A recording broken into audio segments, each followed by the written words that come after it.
Hi hello నమస్తే welcome to garam garam ముచ్చట్లు. Cinema అనేది కేవలం చూసి మర్చిపోయే వినోదం మాత్రమే కాదు, అది మనల్ని నవ్వించాలి, మెస్మరైజ్ చేయాలి, ఓ మంచి అనుభూతిని అందించాలి. అయితే అన్ని సినిమాలు ఆ లక్ష్యాన్ని చేరుకుంటాయా? కథ, నటన, taking, all these elements need to come together perfectly. Mad franchise తన మొదటి భాగంతో మంచి కామెడీ అందించింది. ఇప్పుడు మ్యాడ్ స్క్వేర్ ఆ హాస్యాన్ని కొత్తగా అందించడానికి మరోసారి ప్రేక్షకుల ముందుకు వచ్చింది. మరి ఈ సినిమా మంచి కామెడీ ఎంటర్టైనర్ గా నిలిచిందా, లేకపోతే ముందటి పార్ట్లోని మేజిక్ మిస్ అయ్యిందా? ఇప్పుడు తెలుసుకుందాం.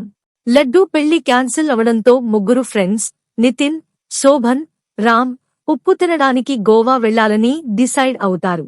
నిజానికి ఈ ట్రిప్ పూర్తిగా ఫన్తో నిండిపోతుందని ఊహించుకుంటారు.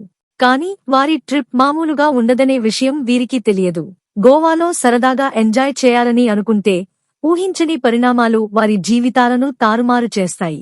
అనుకోకుండా ఒక క్రైమ్ కేసులో ఇరుక్కుంటారు. ఇక్కడే అసలు కథ ప్రారంభమవుతుంది. ఈ ముగ్గురు ఈ చిక్కుల నుంచి ఎలా బయటపడ్డారు? వాళ్ల ప్లాన్ ఎంతవరకు సక్సెస్ అయ్యింది? చివరికి లడ్డూ పెళ్లి అయిందా లేదా అన్న సస్పెన్స్ కథలో హైలైట్.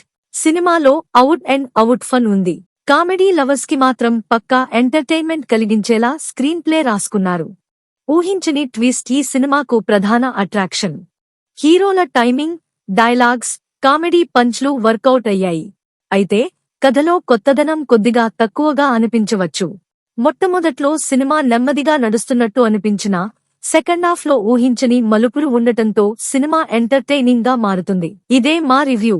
మ్యాడ్ స్క్వేర్ మిమ్మల్ని నవ్విస్తుందా, లేక అసలు అంచనాలకు తగ్గట్లా అన్నది మీరే నిర్ణయించాలి.